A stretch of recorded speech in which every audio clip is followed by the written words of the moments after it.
the guy will not be able to follow him almost immediately the moment his lead is keyed in. But if there's an AI agent, the moment his information is dropped into the database, immediately a call is generated, immediately you've acquired him, immediately you've closed him. What should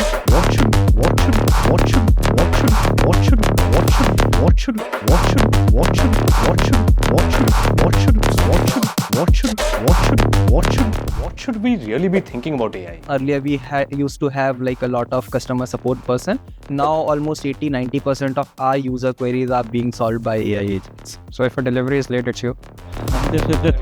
We become that team, but internally we have AI agents doing 80% of the work, and then we have humans who polish things on top, so the end consumer who's interacting with the business doesn't know. Think about a person with 20 years of experience and all of a sudden you're telling him there's no role because you are the one who trained the AI for your own shop. And thanks a lot, thank you, here's the check. So that feeling will always be there.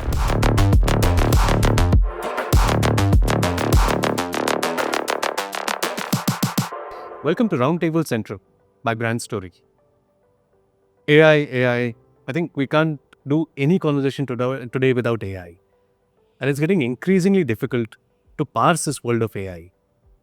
Everyone has an opinion about AI. Most of us have used AI. But what should we really be thinking about AI? So we thought, rather than ask everyone for opinion, why don't we get people in the field who are working with AI to come back and share their views on this? So my name is Shrinath. I'm a product strategy consultant. I work with a lot of companies. I work with startups. I work with unicorns, and I mentored startups in Google for Startup Accelerators. I've had a ringside view of how the technology industry has changed. And I have on this panel with me, I have Kshitij, who comes from Zio. Zio is into route optimization using AI. We have Archit here from Fuel Growth, which is into AI agent frameworks for media. Amit here comes from DazeInfo, which is an AI-enabled market intelligence platform.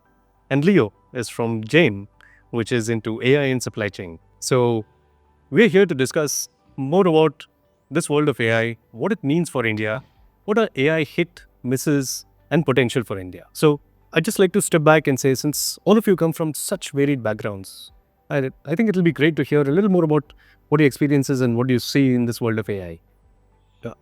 So I'll quickly start. So we are into route optimization. It's a route optimization algorithm for last mile delivery drivers.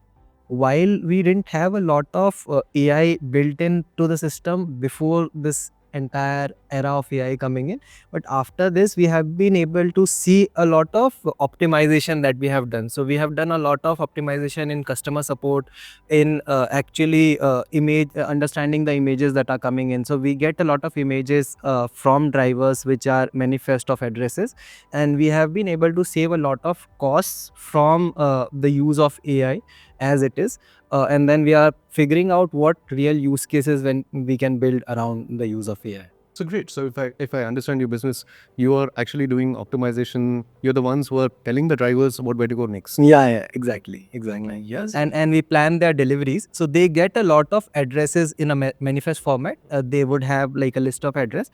We use AI to actually understand which is an address column, which is a customer's name field, which is the mobile field, and then use AI to actually do the optimization for them. So if you get anything wrong, then you have angry customers. Exactly.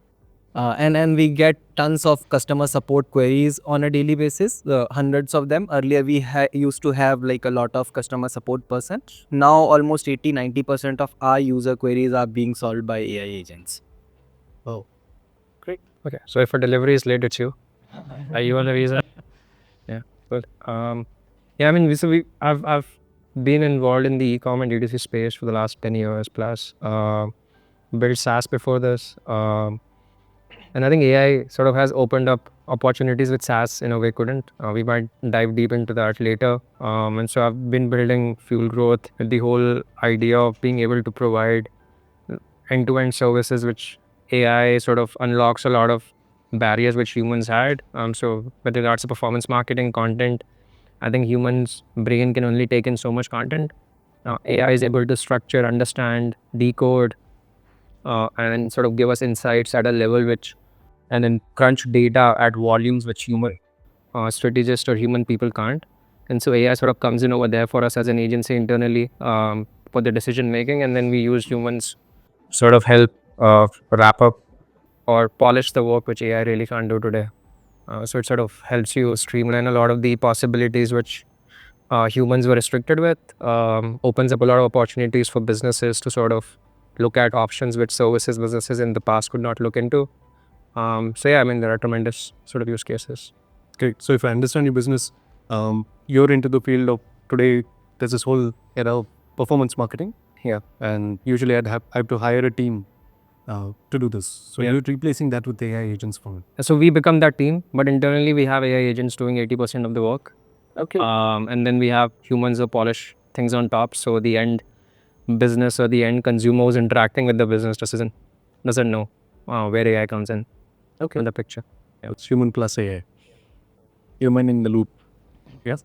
Great. No, definitely. And I believe this particular area, what we are now, it is totally changed. It is rather, I would say, it is redefining the whole ecosystem. Because I come from a background, this is my second startup. So I come from a background with pre-startup era. So there was no startup, nothing. So I have seen that era. Then I have seen a startup era, a startup revolution in India.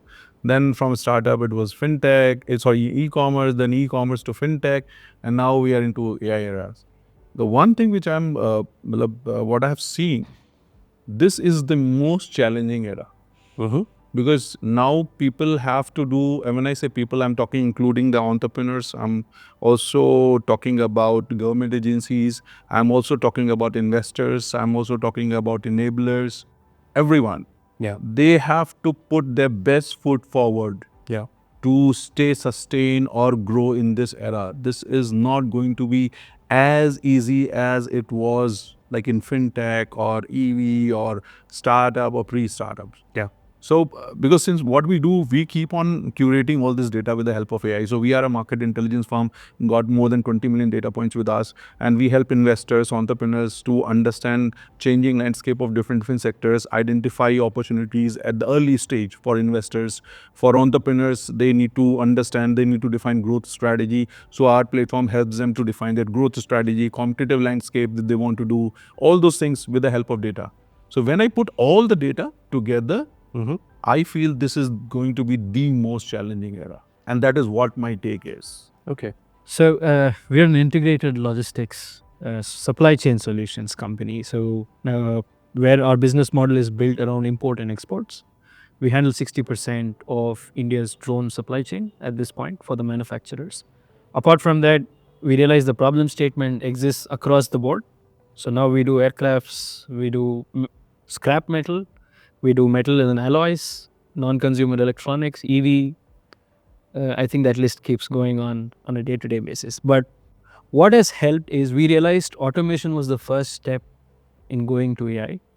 And all of these operations where we cater to over 200 customers with one shipment every 2 days is done by 2 people. The entire end-to-end process is just 2 people involved. Okay. So we achieved that through automation, which was stage 1. And then we realized if we have to take this to B2C, right now we're a pure B2B company. B2C, the data point, the requests are too varied. Somebody wants agarbatti. We've had calls, people calling us, I put 1 month of salary to bring in agarbatti to sell, but it's blocked in customs. Agarbatti is prohibited to be imported. Now, since it's so varied, we wanted to take all of customs knowledge and then be able, so let's say you want to import something and you are not ending up sending money and then it comes to custom. Today, that's why Amazon, buying something from Amazon US is very difficult. It comes here and then you hit with custom regulations, right? So we want to help democratize imports. That's what I keep telling. Where a common person is either able to import or export with full knowledge of how to do it. And for this, the entire 3 volumes of all HSN and everything has to be studied by somebody, which is quite difficult. So you want to take that, put it on AI, and then keep building the learning process. So eventually, a person sitting in a remote village is able to export something from that village to any part of the world. Without having to worry about Without having to worry about anything. As easy as placing order on Zepto or on Blinkit or on Amazon. This is what we want to do. And this is where we've already started building. We are using our B2B customers to test this, where they just say we need this as an email, and then nobody here is actually looking at the email. The process goes through by itself. So interesting. What I hear from all of you is very different applications of AI, right? And that brings me to this topic which I think everyone's talking about. There's this large vein of, has India missed the AI bus? Why? Because we didn't build foundational models. I think a year ago, there was this entire uproar saying, oh, India will never catch up because we've not built a foundational model and we don't have the money to do it. Suddenly now we have DeepSeek, and DeepSeek's come in and built a model. It's open sourced, right? That entrepreneurs can pick up and use. Yeah. So is it an opportunity for us to get back into the game? Is it something that will give us leverage? What do you think? So I feel this is a real opportunity. Like a year back, the conception was to build a foundational model or maybe use a model. It would take you a few $1 billion to actually train.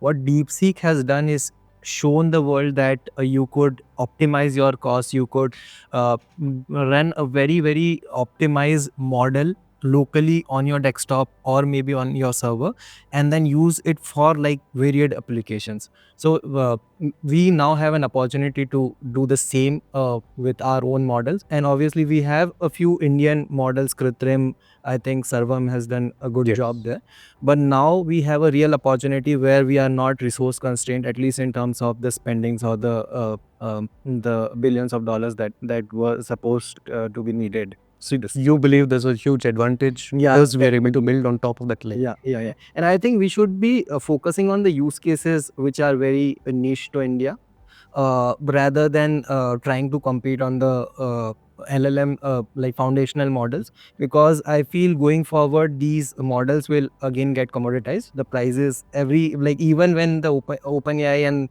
like Claudes were competing, the models kept getting cheaper every 6 months. Yeah. With DeepSeek, it'll only going to accelerate. So I think we should focus on use cases which are niche to India and then build for India and from India for the world. Sure. So Amit, I wanted to ask you, because you work in the market intelligence and research, what's your view on this? I do not believe that India has missed the bus. In fact, I was just talking with someone a few days back, and I think the real opportunity is now. We have not missed the bus. Until now, all the buses which were coming, it was like more of a half-baked kind of model or primary stage kind of model, but more advanced buses are going to come now. And this is the right time when India need to put their best foot forward, invest all the money, channelize all the resources. And if we are going to miss now, then there will be a question whether we are missing the bus or not. However, having said that, there are many elements which come into place. Let me give you some numbers. Overall, investments in AI startups globally, last year, it was more than 100 billion. It was, to be precise, it was 100.6 billion. 100.6 billion? Yes. Okay. Guess how much in the investment was done in Indian startup? Not even 1%. 780 million. Right? So, at one side, we take a pride claiming, India is the largest country by the number of internet users. We are the largest country by the smartphone users. We are the 4th largest democracy by GDP, blah, blah, blah, and all those things. But when it comes to investment, because AI is not the game of only the software. It is a hardware and software both combined together. Yeah. And when it comes to that, you need to have deep pockets to fight against countries like China or US and all. And if we continue to invest like a 0.5% or 1%, definitely what are the opportunities are there now? We are definitely going to miss that. So in conclusion, we have not missed the bus. The real opportunity is now. But yes, we need to do a lot more, whether it is from the government side, whether it is from the entrepreneur side. We need to do many things to make sure we reap the most out of it. Even that is what I put. India's VC's point, apart from government and entrepreneurs, I feel that VC should also trust the founder's vision and put in more money. Exactly. I see a lot of founders, Indian founders, moving to the US, doing the same startup from US, from Dubai. But and this is a game where you compete on the global arena. So like the e-commerce and the fintech boom that you were talking about, we were replicating US businesses, building it in India. Most of the rappers Yeah, were doing it. But now the solutions that we are building are serving the same customers as a US startup would serve. Correct. So you have to compete in that arena, and you need that vision and the money to actually do that. Correct. Because see, कहते हैं ना कि the unless all the answers of the question lies in past. So India has never been known as a great innovation hub when it comes to investments. Like India, if you talk about, let's say, you name it, until now, why we have never created another Google in India, right? Yeah. We have lot many things what we have been developing. It has already been there. We just created a replica of that, whether it is Ola, whether it is Flipkart, and everything. The moment it comes to innovation, investors in India are not ready to back entrepreneurs who really want to do some innovation, because there is a huge possibility of failure as well. But unless until this is not going to work when in the AI era, but But I have a slightly different take on this, right? Like, I think everyone used to keep asking, why are we not building a Google? Why are we not building another Intel or a Microsoft? But if you see the last 10 years, I think India was right in one point that you had tons of entrepreneurs who built SaaS businesses, right? So we managed to innovate in the layer above that, saying, hey, let someone else control this. I don't want to fight. I want to choose my fighting ground. If there's money to be made here, I'll go here and make money here. I think there's no point always reinventing the wheel. Yes. And the buses are dime a dozen. It's not necessary we always climb the first bus. Exactly. Right? And most importantly, I also think investment is a trend in India. Whatever is trending globally, VCs tend to put money in that. Yeah. Hardware is not that game. Yeah. Hardware is long term. Yes. And we need, I don't know if either the government or VCs wake up one day and decide that they will play the long game, right? That is when we will be able to do fundamental developments. Otherwise, we have always been good at building over layers. And that is our strength. Yes. And we should bank on that. And we should not feel bad that we were not able to build foundational products. Yeah. So if I look at this entire AI ecosystem today, it's quite noisy also, right? While there is a lot of promise, it's very difficult to pin down and say this is where the potential is. To a point that you raised, right? If I was with a VC, to come back and bet and say, okay, the chances of what am I reading to make sure that this will be successful? Yeah, it's a little difficult. Correct. But there are early trends in that. In fact, one of the statements which I just wanted to find out, you run the SaaS business as well, right? Recently, Satya Nadella came in, and of course, statement was blown out a little out of proportion. But he came back and said that SaaS business might die, right? And because he didn't say it in the same way, but he came back and said that ultimately everything is a database layer, and then you'll have AI agents on top. How do you see SaaS businesses evolve in this? I think there's a foundational, there's a narrative which is being built over here. Honestly, I think the UX is changing. SaaS is a UX. At the end of the day, over a database, when AI comes into the play, that UX is changing. I think just on the discussion which we had, I believe like there is a difference between what happened with the internet era, the computing era, and now at the AI era. If you really want the biggest wins, which India did not get, because we were focused on building the service layer out of it, we were not the biggest winners in all the layers which came out. We will still not be the biggest winner in AI as well. As today's India, are we okay with that is my question fundamentally, right? I don't think I'm okay with that. I think we should be fighting for the biggest win, not for the smaller wins, which is what we're discussing over here.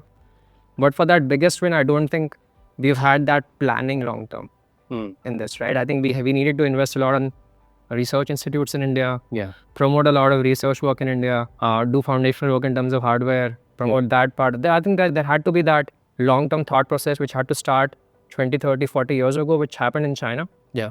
So China is now competing in AI at the biggest wins with the US. The US has always had that. India, we just never had that. So I think that is coming out today. Yeah. We can see that today. What can we do forward? I think we can continue our we have smart and knowledgeable service or intelligent layer or soft power in the world. I think that's what we're trying to leverage with building vertical layers or agentic layers on top. I think we can continue playing that play. That is sort of what Satya Nadella sort of mentioned as well, in a way where SaaS today, like a lot of founders today I speak with, I mean, in the ecosystem, everyone's sort of now saying that if you don't have an AI layer over there, the future is bleak for you. Yeah. The VCs are not giving you any more money.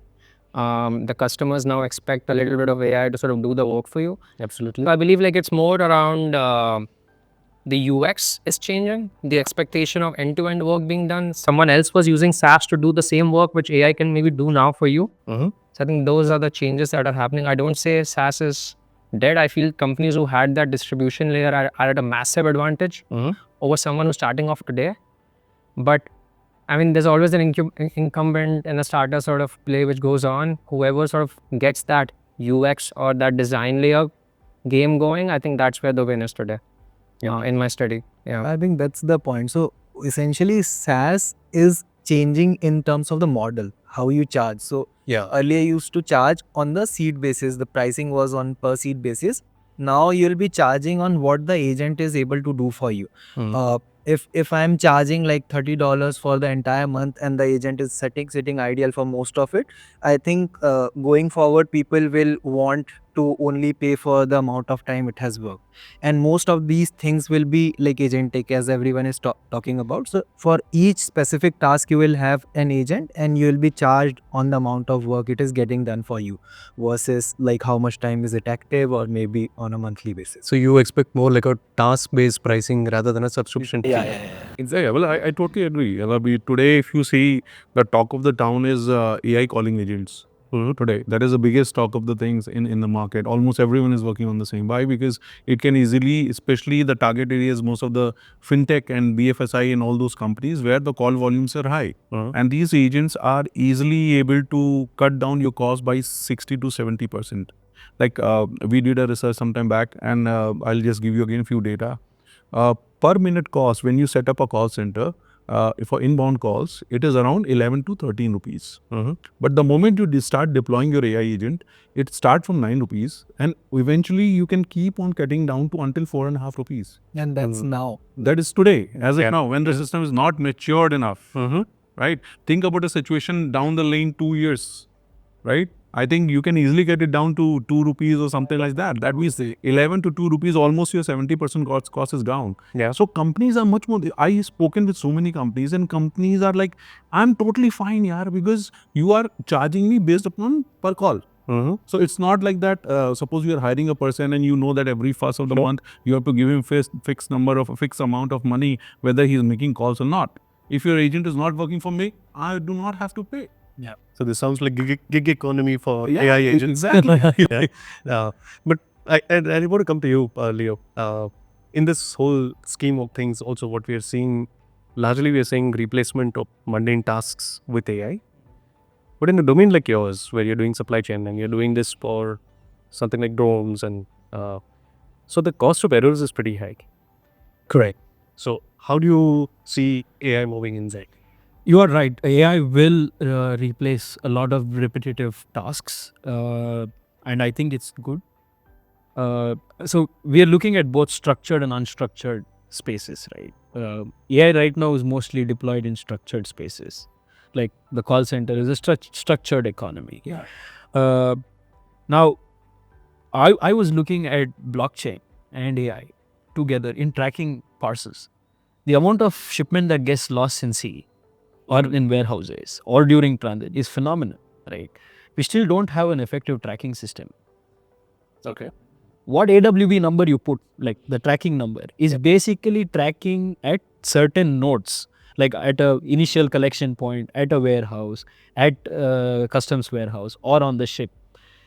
It's not tracking during. Sure. Right?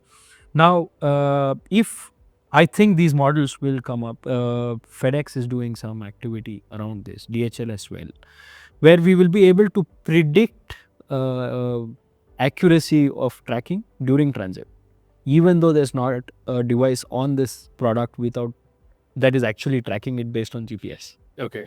These are some spaces. We're also looking at AI in being able to do international shipments overnight via air. Okay. Let's say you want to move something from Hong Kong to Bangalore. If you do normal process, takes you about 4 or 5 days. Can you do it in under 12 hours? Okay. What are the wastages in processes that we can cut down using AI?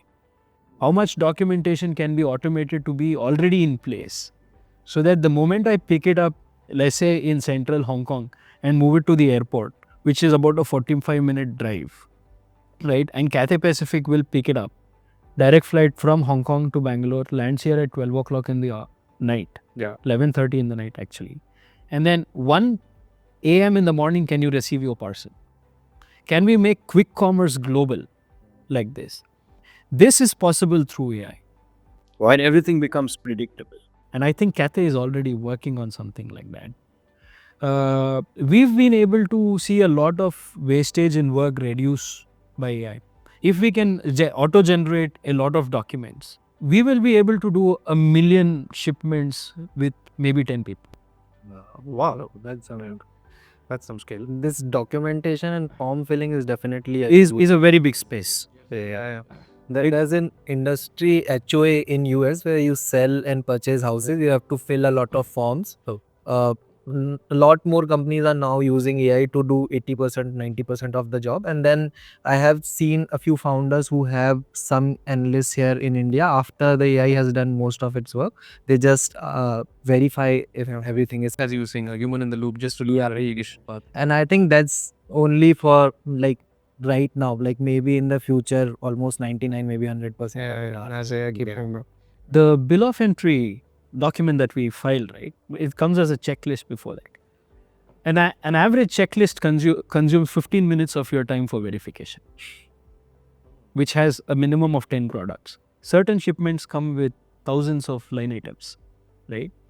By the time you verify everything is right, you would have spent nearly an hour or two. And it's all wasted time. It's waste of time. This is something which is very primitive in AI itself. You don't it's computer vision. You're just looking at a document and see if it's right. This is still not even automated in custom side. Yeah. It's still manually read. Yeah. So I think we can bring down clearance time, which is now in hours to minutes, so that industry can function faster. Our production can go up. Exports can become faster. They're taking all the inefficiencies out. I mean, everyone in the supply chain has to be aligned with that. I mean, I don't think customers aligned to that, right? In a way. Yeah, policies will play a very important role. In fact, that was going to be the next question that I have, right? Because increasingly you're seeing, I think every government is grappling with AI. And for all those entrepreneurs who are selling outside India, even the regulatory environment isn't clear, right? Everyone's sort of evolving and figuring out what this is, whether it's ethical AI or whether it's AI action plans and so on. How would you consider this if you're building a global business? So like I feel like you have to comply with the local AI regulations that are being put in place. You probably need an AI to tell you what it is. Yeah, maybe. But like from an Indian standpoint, I feel that we should not hold our entrepreneurs too much, which happened with the crypto evolution. It happened with drones as well. Yeah, most of the entrepreneurs moved to Dubai. Even in Europe, you are seeing like most of the latest technology that is coming out of Silicon Valley is not reaching Europe because a lot of regulations prevent that. So I think to move forward, you should at least for the time being, you should have to have some lenient regulation around AI to let the entrepreneur innovate, and then maybe take time to actually figure out what. Just to draw parallels with the drone industry, drones. A lot of people might not know this. Drones were officially banned in India between 2013 and 2018. 2017 till December 1st, 2018, the industry did so much negotiation with the government for the first civil aviation requirement document to come out for drones. And then from 2018, a more lenient document came out only in 2022. And still it's not lenient. There's still a lot of restrictions, right? I think approaching technology with a mindset that it will create a problem is something that we should shed. I agree. And then allow it to flourish and then start addressing the problems.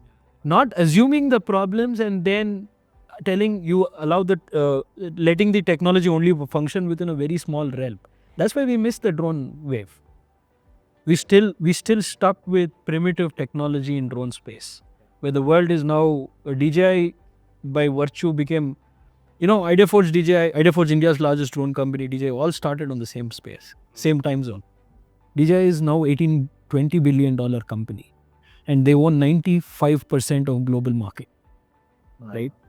So we need to change our mindset. But to be fair, I think there is a lot of conversation already with the government, right? The government's sort of setting up a fund. They are taking, I think everyone sees to the problem that we need to do something. But what I also wanted to ask you, right, because you're into the market space, every country seems to be looking at it a little differently. There is fear that, some of my data, which is a precious resource, someone else could be using it. There is fear that if I am too closed, then maybe I don't gain from innovation, right? How do I protect my citizens against job loss? So there are a lot of questions and regulations. How do you see this playing out? See, there are two things. First, I would like to talk about, I think government has already learned its lesson from, as he rightly mentioned, from the drone missing the bus and all those stuffs. Because today, if you see, government is more focused on setting up an ESDM and all. Now they are setting up a separate hub. If you already know, there's in Karnataka alone, there's a Beyond Bangalore initiative is going on where they're setting up Mysore as an AI hub, an ESDM hub. Mangalore they are setting up as a fintech and edutech hub for it. So the things they're taking to HBD. And then there's a Kalburgi also what they're focusing now. So they are doing it totally acting in a different way. They have learned their lesson and they're more focused. And one thing is very clear, you cannot become a significant player in AI era without having some control on hardware side. You cannot be a pure play software kind of things in that. You need to have ownership in terms of hardware, and that's why government is investing so much money on ESDM and all, setting up the new policies, so much of money. Though whether that much amount is sufficient or not, that is another debate. But yes, government is doing it. That is one thing. Then coming to your second question, setting up all these things. We all know data is the new oil. The more and more setting up a data, we saw what happened with TikTok, why US was so much of focus, you need to set up servers here, then only we will allow TikTok to function in US. And no matter whatever we read in media, the actual game was all about controlling the data. Today in AI, it's like more and more we are feeding AI systems with data, more and more they get mature. Yeah. So in one way, if we are feeding all those things, if we are not building our own framework, if we are not doing so much within our own country, and we continue to rely on, let's say, DeepSeek or, OpenAI and all, I don't think so that will put us in among top 3 players. To be among top 3 players, yes, you can be a top 1 among top 10, you can be 1 among top 20, top 50, that is fine. But are you okay with that? I don't think so anyone else would be okay with that. Yeah. Right? Because we have got the best brains, we have got the best talent. Today you see, I think majority of Indians who are working phenomenally great in AI era with AI technology, AI skill sets and all. So when we have all those advantages, why we are not using it for ourselves only in the best way? So I personally believe, yes, there need to be more regulations where government need to start looking this in a different way, where we can control our own data, let it be in the country, let it process. Yes, 100% reliance cannot be cut down. There would be some kind of support from US, China and everywhere, but we need to have our own system in place. So it's a mixture of protect and protect. Exactly. But that's how it will work. So Archit, that brings me to another question. Your company works with AI agents, and I think the thing with AI agents, or an AI team as you called it, right, is that everyone's very scared about losing jobs, right? As we were saying, this technology boon or bane, right? You could just replace the first word. It was internet, then it became something else, and now it's AI. Automation boon or bane, AI boon or bane. But how do you see this playing out? I mean, I think there is going to be a massive restructure in skill sets. I think old skill sets might not be relevant 5 years or 10 years down the line. I think the workforce has to be educated beforehand. I think a lot of companies with large workforces have that duty to by themselves to do it. Like my dad worked for Tatas and other Tabilas of the world, and he was the one who was most of the times having to sort of bring up these programs to sort of reskill a lot of the labor force, and also they're relevant and their jobs are still there. Maybe a lot of that skill set has to be brought into larger companies. Even blue-collar jobs, IT companies will have to sort of reevaluate the skill sets. People have to be much more open. We discussed that. I think with time, as people start seeing AI is getting closer to threaten their jobs, I think the acceptance rate around, okay, I need to now learn something again. I need to sort of go out in the market and learn how to do these things. Then the patterns will come out as well. So I think there is a shift, but I'm not looking at it from a lens where it will eat up a lot of jobs and people will just sit at home and not do things. But I have a very interesting theory around what we are doing and the way I look at the world. I feel the first thing AI is going to eat up is a lot of the mid management sort of roles. And AI will very soon be able to give tasks to human. My God, that's how It's the opposite. Yeah. So we are building for that. Okay. Right? We are building for AI to give tasks to human, not humans to give tasks to AI. Yeah. We believe AI is more powerful than that. So It democratizes a lot of things, a lot of politics, a lot of the headaches which we have to deal with is just not there. so based on your skill set, it could allocate to the right task. Yeah. And then it opens up the entire world workforce for you. You can have people sitting anywhere in the world. If they do a good enough job, they get paid for their task straight away. We're talking about AI being paid for tasks. I think 3-4 years on the line, AI will start paying humans for the tasks. Wow. Yeah, but I want The biggest thing would be right now the problem is to monitor SOPs and your KPI and KRAs. yeah. So if you have a very large, just monitoring productivity becomes a big challenge. Yeah. I think as he's saying, if AI can do that and allot tasks based on history of productivity, affinity to certain type of work, then your productivity goes through the roof. Yeah. So see, I want to step back on this, right? Because I think this is a very important topic. And I talk to a lot of entrepreneurs in Bangalore. I think this is a challenge. We end up talking to other tech entrepreneurs. It seems to be this nice, rosy world. But you step out and AI can be scary. Imagine telling someone who's spent 10 years in a company, what is their aspiration? Saying, okay, if I continue doing these 5 things more, I'll get to the next level. On that person, we go in and say, hey, listen, that role might no longer exist. One, whatever you're comfortable, whatever you've learned so far might not be enough. You need to start learning something new. And if I'm mid-career, I have the fear that I might not be able to learn as well as someone who's 10 years junior. Right? So this entire conversation around AI could also end up being a huge challenge for us to drive larger AI adoption. Right? So, because a lot of it from the outside sounds scary, right? Yeah, we've had challenges with people who we initially as a thesis went as an ICP, say, okay, why don't you adapt? For us as builders and the way we see the future, it's just there. It has to happen. We think about it, we build it, and then you go to the market. People initially say yes. They don't want to say no to your place, but when it comes to can start paying for it, no. There's a lot of resistance in that. And I think it also depends on your DNA. I think if you're talking about the context, if it's US, India, Singapore, China, Australia, wherever, whatever context, whatever parts of the world we're talking about, I feel it varies. In the US, the conversation is very different. Yeah. My conversations in the US and India are extremely poles apart different right now. But it's Just in this bubble over here, the Bangalore startup bubble is similar to what conversations is happening in the US, but the adoption in US is happening now already. People have accepted. So, and that's at the micro level, right? But maybe because you come from a sales background, Amit, I also want to ask you, saying, what's the right way to sell AI? Right? Because we're selling AI as not just as a tool, we are selling AI as a concept. True, right? Very often we forget that. We're trying to sell AI as a productivity tool. How would you sell AI as a concept? I totally get it where you're coming from. And I feel the same what you have got kind of fear. To a certain extent, yes, as you rightly gave an example, think about a person with 20 years of experience and all of a sudden you're telling him there is no role because you are the one who trained the AI for your own job. Absolutely. And thanks a lot. Thank you. Here's the check. Yeah. So that fear will always be there. Yeah. But however, I believe that AI will also create new roles, right? Jobs. See, I think we need to see in two different lenses.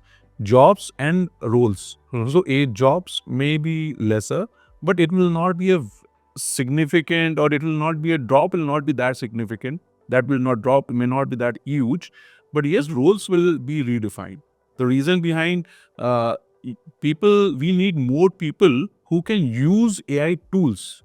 Like I'll tell you, in my friend's company, there are 2 people sitting. Their whole day job is only to keep writing prompts. how can I write my next prompt better than the previous one? How can I get the better results from the same prompt or either from a better prompts? And from monitoring, they keep on doing until they get the desired result. So this is the scenario in a very small startup with a small team where 2 people are doing only this job. Think about, like, you are sitting at some company where there's hundreds and thousands of employees, where many prompts on a day-to-day basis are needed, and then you need a team to do that. So, as I believe the similar kind of thing, Nadella also said in recent interview that jobs may not go, but we need more people to use that AI tools. Yeah. And that role's kind of created. But yes, time is scary. I totally get it. AI is here. We cannot escape it. Some people need to go back to their learning curve. They have to either shift the domain or whatsoever. But there's a mix and match here. I think for us, what has worked is you position it as a productivity 10xer, right? You position that to companies in a strategic level, and you show people that this is not replacing what you do. It can't do what you do 100% today, and it does a lot of the work you don't like doing better than you. Just use it for that. You're still in charge. Your job is still here. It's going to only make you better. If you use it better, you get promoted. Yes. And if the CEO can say that to that employee, that works. So I think the sales cycles are a little bit top to bottom rather than bottom to top over here, because a lot of the SaaS adoption happened in the bottom to top sort of sales process. Over here, you need the buy-in of the CXOs, and that's where the resistance comes in with a lot of people in India, where even the CEOs are not convinced yet that, okay, this is what we want to do. But in the US, CEOs are more convinced that they have to adopt. Yeah. And so the push is from there. And then eventually the workforce is sort of narrated that story that we're not replacing you. We just want you to use it for the work you don't like to use. So we're getting that success in the US. In India, we haven't been able to replicate it. Yeah, but it's always a push or the pull, right? Yeah. I just wish, overall, this is my wish for the entire ecosystem, the AI ecosystem, that we start calibrating our messages better and make it less scary. And as you're saying, I think a lot of it sounds too much like a threat right now rather than an opportunity. I want to add something to that. Yeah.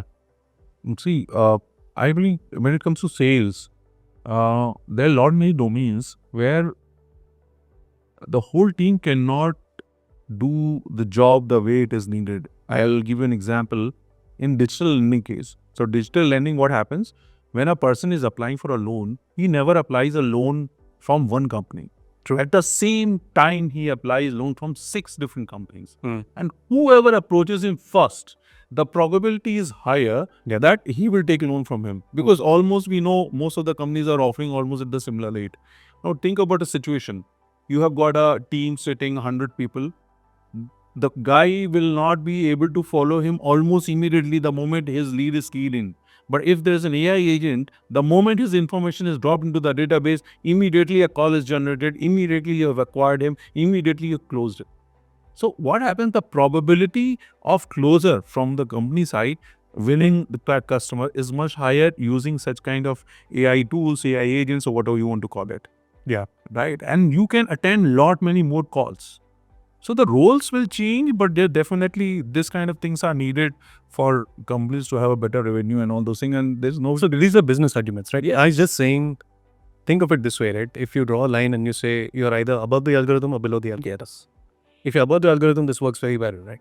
All of us say, wow, we can build great tools. But if you're below it, right, and if you've not had that head start, it suddenly sounds scary. And probably we need to start calibrating our conversation a little better. You should also need to be a little more realistic about Skynet. No, we should be a little sick about the acceptance of solutions like this. Because, I mean, a lot of solutions fail because the biggest competitor is nothing else but Excel. Companies buy and the CEO buys with a lot of fanfare and finally he says, oh, I just know Excel, I don't want to move. But I want to come to you because you've been to a country which probably seems to be at the forefront for a lot of adoption, and it's not the US, it's China. Yes. So tell us a little more about what's happening with adoption of AI in China. I think AI has permeated into all aspects of like in China, be it pay through your face. I think digital pay, China is 99% digital payments. Yeah.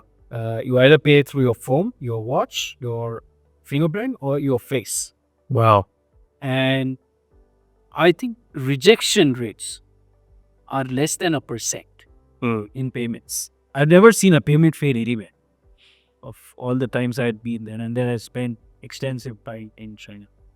or your traffic signal being calibrated to your maps on your phone. Mm-hmm. So the difference in timing is less than a second. So their IoT and AI-based tools are working phenomenal. Rerouting in peak hours is excellent. And apart from that, product development, where they're using AI for product development, is also very fast. Prototyping is so fast, right? What would take 6 months here takes less than 2 months in China.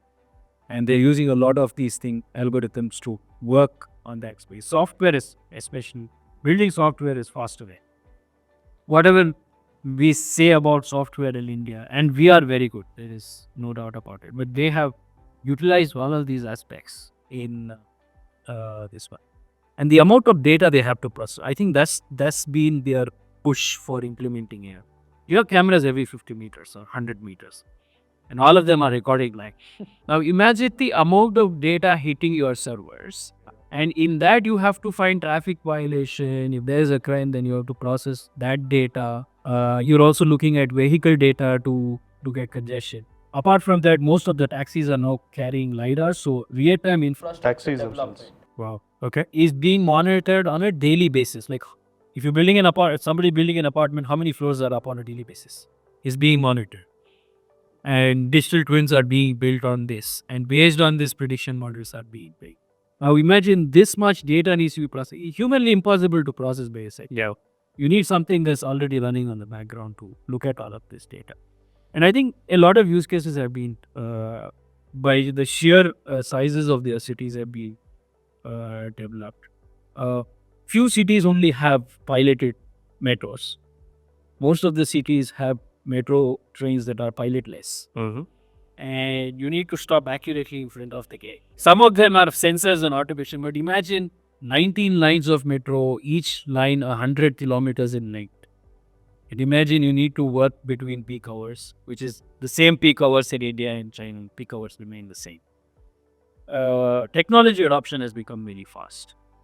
And integration of applications is one thing that I always seem to be mesmerized. How WeChat, Alipay, Gaudu is their map, and their search engines are integrated. It sounds scary because you pretty much have more privacy. But that much data and its implementation is phenomenal. The stories we heard about COVID lockdown and actually not true. People were partying when actually we thought there was a lockdown, and they were able to. So nobody says this out loud, but this is the story that has been going on in China. And you have capital that is easily available for you to do a lot of activity. Even let's say you don't have investment money, you can walk up to a bank and you will get loan at 3-4%. This has also been one of the specialities of why tech has been able to. Everybody's been able to build tech so fast, right? So it looks like this clear recognition that this is what is going to propel them forward. Yes, China has, and you will also see one more thing. You don't find a lot of Chinese scientists outside China. China wants to bring back their minds because now they are very clear. Like if you are a master, if you hold, like earlier it was if you had energy, if you had control over energy, you control the world. Now they realize you control technology, you control the world. So they are trying to go forefront in everything. EV, pilotless cars, 6th generation fighter jets, space station, combat dogs, quadrupeds, robotics. Unitary is doing some mind-blowing activity in that space. Right? Drones. They have drones for literally everything. Kind of. You order food, it comes in front of your office. So it looks like there's a lot to learn. Yeah. So I think we need to pick this up. Yeah. And my only ask for the government is, let us have a very detailed roadmap in every sphere for this country for the next 20 years. We will be able to beat them. So one common thing, if you see what he said, which I'm able to draw the parallel, that why China is able to do so many things and in very small short period of time. China is always known as a walled garden. Yeah. everything in-house. Great firewall. It will not generally allow outsiders to come and penetrate the market. Even I heard that when Microsoft went, they said, you have to put it in Chinese language, then only the penetration will start. So since they have got everything in-house, there's a reason they are able to capitalize on that, and they are able to churn out lot many things in a very, very quick manner. Same thing, I believe what this discussion is started, right? We need to have our own things here, the whole ecosystem, AI ecosystem here, whether it is hardware, whether it is software and everything. And that will give us some kind of advantages. And if we miss out either on the hardware side or on the software side, it will not take us to where we are expecting to be there. Sure, but let me put a counter to that, right? Increasingly, we are seeing countries become more isolationist, right? So we're seeing trends. Probably America, I don't know how that will go. China by itself is isolationist. Is there an opportunity for India being the way it is? Because we are not that way. We are not China. Right? And I think we don't want to be there, right? It's very clear. No one here would come by and say, I want the same thing. Is there space for us to work with the rest of the world, being who we are? I think that's where US is very pro India compared to China. They understand China as their competitors, and they would support India in a lot of technology evolutions, and even with funding and all. You would not see a lot of US VCs funding Chinese startups. Yeah. So in that way, I think we have a good leverage over the world economy. We have good relations with a lot of countries. That can definitely help us leap forward with this. I look at it from two angles. I believe they see China as a threat because China is a threat now. India, if eventually was in China's space, they would do the same with us. US is selfish. They have no qualms in saying that, and I think you have to be selfish in some ways. India has to be selfish as well, and I think the leadership today says that out loud. Right? We want to maintain relationships with Russia, with China, with US, everyone. And he said, I think there is a we are good with our soft power, we are good with our diplomacy, we are good with a lot of other things. Maybe our success has to be a hybrid of what US has done and what China has done. And sort of, because our internal market is very big as well. We can't let out foreign powers to come in and eat up our internal markets and be very, very open. I think there has to be some sort of way. But I think, at the end of the day, I feel like the government has to really understand that, okay, this is where, and I think that's where China does a lot better job, where, okay, there's one central power. They are really gunning. And I think, as we know, that the motto... The reliance on outside world is much lesser. And whatever has worked until now, not necessarily that will also work in the future as well for India. Like today, if you want to be dependent on someone else... So I'm not talking about dependency, right? What my argument is different. My argument is India being the way it is. If you go to a third-party country, you're probably a lot less dangerous. Or they would see you as a much better partner, just for the way they work with you, right? Which has been a success in many fields. It's essentially UPI. Exactly, right? You take UPI, you take a lot of the core technologies that we built, digital public goods. Right? They've been adopted by many, many countries because I think there is a match in ethos in what you want to do, the way you treat citizens. There are a lot of reasons. So UPI has been developed here and sold outside. So what is is there an opportunity for India being the way it is without having to change our fundamental nature? Because that's not going to happen. And I don't think any of us want to do that. See, as he mentioned that we have got a big enough market, I beg to differ because the numbers doesn't support that. India is a very big country. We are a big production house, but definitely we are not a big market. You take any numbers, you take AI numbers, the number of downloads. We are, I believe, 27% AI downloads are happening in India. But the moment you put the same numbers into revenue part, we are nowhere in top 10. Right? So we are not among, and same thing applies in app downloads. Forget about AI. You take a normal app downloads, you talk about anything. We are not in market as such. So I think production house, yes, India has got a strength. That is our power, and we should rely on that. We should keep on strengthening, as he's rightly mentioned also. But as and when people buying capacity is increasing, that is a long shot. That is a moonshot. It will take a lot more time and all. You need to prepare from today. I mean, yes, you look at what Infosys, TCS, and a lot of the services industries have done out of India. I think that is a clear-cut story for you to build out for. And I think adding an agentic AI layer on it and that sort of services and soft power play, I think can definitely happen through India. And most of the entrepreneurs today out of Bangalore and other parts of India are trying to do the same as well. So I think I think we should leverage the Indian diaspora that exists across the world. This is one.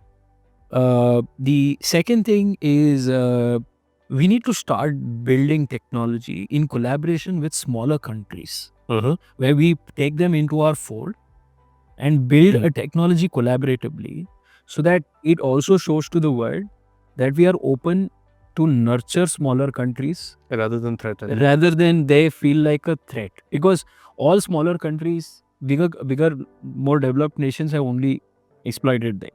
So this joint programs for developing tech using human resource or natural resources that are available to build hardware and software and skill set. If we can do this, this will be something phenomenal. So I always go one step above Make in India and say collaborate in India. That's a great point, right? But, If we can collaborate in India, somebody somewhere has already built something. We don't have to spend time doing that. Yeah. And that is where I was really happy about when Airbus military cargo plane program came to Ahmedabad, and then Tata is building this one. So these programs will help build the ecosystem where we can bring tech, build for local market and for global market, and thus this is what automobile industry did. Yeah. I think we should take cue from the automobile industry and start going that way on a very not take 50 years, take 5 years, and then be able to. The other great thing about India is usually a great test bed. If it works in India, it can work across many other countries. Yeah. And I just wanted to ask you, because you were able to sell your solution in Brazil, right? Which probably is not a naming one straight up. How did that go? We actually got lucky. We had translated the app in a lot of languages. So initial drivers for us were a lot of drivers in the US, UK market who were speaking Spanish. And then we figured that if we translate the app for them, maybe we'll get a lot more Spanish speaking population. That led to app getting installed in a lot of Latin American countries, Mexico, Chile. When we translated it in Portuguese, Brazil started getting a lot of traction, became the largest user base for our app. So that getting the app to the local people in their local language is something that worked very well for us. And I think a lot of these AI models are trying to do the same with the Indian population. We don't have enough data in terms of voice, audio, even the Hindi that these chat GPTs and other LLMs are speaking is very like Hindi which is written in textbooks, not the local Totally off. spoken language that we have. So I think a lot more data can go into training these languages, which is what Sarvam and other Kritrim are trying to do. That will have some market of its own, but as you mentioned, it's not large enough for us to do a very meaningful revenue. But there's another space for young Indian entrepreneurs to get in. If I weave these two threads together, the larger trend seems to be, rather than look at it as an afterthought, if we look at that as a strategy, that maybe there are opportunities in the rest of the world which are similar to India. Yeah. And we bake them in when we're building AI solutions, it might work better. Yeah. We'll have a large enough market which is equivalent to China or the US. When we combine maybe like a BRICS combination, all of these countries having similar use cases, we solving for those use cases may be a challenge. Yeah, that might be an interesting trend. Yeah. With sort of coming to the end, I just want, since we've spoken about so much, probably it'll be good if you could just take a minute or two and just say. We'll start from there. Yeah. So I think your take? AI is the future. It will definitely make life easier. And it will also create some interesting problem statements that humanity will find fun to solve. And definitely for interplanetary travel, AI is required. Without that, we will not be able to achieve a lot of activities that we want to do in interplanetary travel. In supply chain space, I'm still thinking of supply chain where we're transporting iron ore from Mars to India or to Earth. Yeah, I'm thinking that far. I think that's going to be happening really fast as well. And you'll have custom duties on that? We'll have planetary duties most probably. And that's where AI will come in. AI coupled with robotics is going to transform a lot of things that we do, will enable humans to go far and beyond, will also enable a lot of problems that we see today, like housing being available at a cheaper cost, farming at a larger scale. All of this will be possible with robots building We already have 3D printing of houses. With AI and robots in picture is going to transform the world. And very important thing that I always say, universal sustainable income from the government might also become a reality. Yeah, right. This is something that we will have to look into. But definitely it's fun times. We are also trying to solve, is also helping us solve larger problem with smaller teams, which also helps spend less time on solving team problems and actually focusing on the problem at hand, the challenge statement at hand. And I'm very excited for the next decade to see what happens. And hopefully we will see more of good aspects being spoken about. I always dreamed Jetsons would come true, the cartoon that I saw when I was young, rather than seeing maybe Skynet not coming true, right? Yeah, that is exciting times to be in, and made writing documents less cumbersome now that we have open AI models. Sure. Amit. I would say that we are on the cusp of AI revolution at this point in time, and lot many things are going to redefine. Lot many. I believe close to like 70 to 80% the way we work, the way we take a decision, the way we file anything, the way we travel, whatever. The biggest influence is going to be on decision making, because AI can process the kind of the set of data which is humanly not possible. And therefore, the decision making and the output is going to be more accurate. And that accuracy is going to have a very significant and very dynamic impact on businesses and how people take decisions. So it is for people it is good, for people it is bad, but yes, there is no escaping from it. You like it, you don't like it, you hate it, you criticize it, but yes, we have to accept it. We are there. Either you upgrade yourself, upskill yourself, try to learn how to survive or thrive in the AI era, or you are out of this world. Yeah, I mean, strong words. Can tend to agree with both of you to a lot of things you said. Yeah, I mean, I personally feel similar. I feel like this is one of the most exciting times to sort of be living as an entrepreneur and someone in the space. I feel like there's a lot of energy right now which is there in the market, and there's a lot of possibilities which have opened up, which maybe 5 years ago were just not possible. I think those are super exciting things to sort of look at. And couple that with sort of what other sort of transitions that have happened globally. I feel like AI has come at the right time. I think the timing is also interesting post-COVID. A lot of things have happened. Geopolitically, a lot of things are happening. So I think the timing is sort of perfect for that as well. And I would just I think my last take would be in a way where I think as humans, like we have that inbuilt resistance which we've spoken about. I think just sort of keeping a little bit of open mind, just giving it a chance, and not as a first include. Yeah, not as a first thought, just looking at it as a devil. Yeah. Just sort of looking at it as a friend, sort of, in a way. Like, okay, this is a friend of mine, and how can I sort of use this? I think that will be a good outlook. And if there's a narrative which the media, the government, and everyone in the market can give that narrative to this, because AI is coming in. There's no one denying it, right? It is happening. I think the narrative can be a lot better than what it is today. I think as a whole, if the community comes together and makes a positive narrative out of it, I think then the adoptions will kick in, the change in workforce will happen better, and all the other things that we are looking at in the future will happen much more better. Great. Kshitij? I'll just close, like everyone has already summarized what AI is going to do. In the future, I think humans will be just a strategy or a decision making role, will have that kind of role, and a lot of execution will be done by AI agents, physical robots and stuff like that. I just want to emphasize on this moment. It took us millions of years to reach where we are at this level where AI is coming in our lives. So Brian Johnson, popular fitness influencer, I think he has sold his company and now working on Don't Die moment. I think if we just can extend our life by 10, 15, 20 years, and see that actual change happening, we'll witness a lot more than what is present right now. So I think as as entrepreneurs and as like human beings, we should just try and focus a lot more on our health right now to see that future that is coming. Condition. Yeah. So Maybe it's a call for action, right? yeah. Nobody should be happy with those conditions. Maybe it's a call for action that we need to change.